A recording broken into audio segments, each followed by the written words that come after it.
Assalamualaikum warahmatullahi wabarakatuh. Saya Verina Ayu Puspita dengan NIM 2108031020022 dari kelas A, mata kuliah Akuntansi Perbankan dan Syariah. Nah, di sini saya akan menjelaskan materi mengenai dana zakat dan dana kebajikan.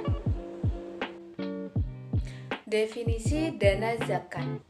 Zakat adalah sebagian harta yang wajib dikeluarkan oleh wajib zakat atau muzaki untuk diserahkan kepada penerima zakat atau mustahik. Nah, pembayaran zakat ini dilakukan apabila nisab dan haulnya terpenuhi dari harta yang memenuhi kriteria wajib zakat berdasarkan PSAK 101 paragraf 71. Unsur dasar laporan sumber dan penggunaan dana zakat yaitu meliputi sumber dana, penggunaan dana selama suatu jangka waktu, serta saldo dana zakat yang menunjukkan dana zakat yang belum disalurkan pada tanggal tertentu, yaitu dalam paragraf 72. Untuk sumber dana zakat di bank syariah yaitu terdiri atas yang pertama, zakat dari dalam entitas bank syariah. Yang kedua, dana zakat dari pihak luar entitas bank syariah, yaitu termasuk zakat dari nasabah.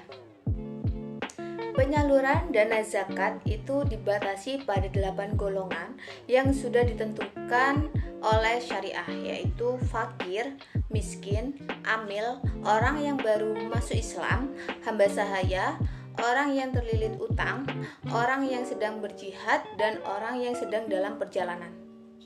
Pengungkapan dana zakat. Hal-hal yang harus diungkapkan terkait transaksi dana zakat antara lain yaitu yang pertama, sumber dana zakat yang berasal dari internal bank. Yang kedua, sumber dana zakat yang berasal dari eksternal bank. Yang ketiga, kebijakan penyaluran zakat. Yang keempat, proporsi dana yang disalurkan untuk masing-masing entitas pengelola zakat yang diklasifikasikan menjadi pihak berelasi dan pihak ketiga. Definisi dana kebajikan. Dana kebajikan atau biasanya juga disebut dengan dana kard itu merupakan dana sosial di luar zakat yang berasal dari masyarakat yang dikelola oleh bank syariah. Nah, berdasarkan PSAK 101 paragraf 75, sumber dana kebajikan yaitu terdiri dari yang pertama, infak, yang kedua, sedekah. Nah, infak dan sedekah yang dimaksud dalam dana kebajikan adalah semua jenis infak dan sedekah, baik yang peruntukannya ditentukan secara khusus oleh pemberi infak dan sedekah maupun tidak. Yang ketiga, ada hasil pengelolaan wakaf sesuai dengan perundang-undangan yang berlaku. Untuk yang keempat yaitu pengembalian dana kebajikan produktif. Untuk yang kelima itu ada denda. Denda merupakan sanksi berupa uang yang dikenakan oleh bank syariah kepada nasabah yang mampu, tetapi dengan sengaja menunda-nunda pembayaran kewajibannya kepada bank syariah. Untuk yang keenam itu ada pendapatan non halal. Nah, untuk pendapatan non halal ini merupakan sumber dana kebajikan yang berasal dari transaksi bank syariah dengan pihak lain yang tidak menggunakan skema syariah. Untuk yang terakhir itu ada sumbangan atau hibah.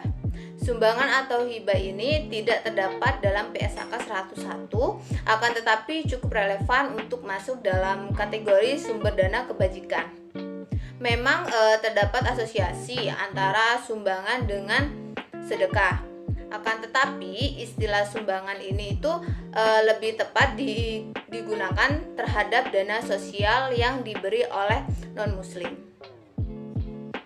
Berdasarkan PSAK 101, dana kebajikan dapat digunakan untuk yaitu dana kebajikan produktif, sumbangan, dan penggunaan lainnya untuk kepentingan umum.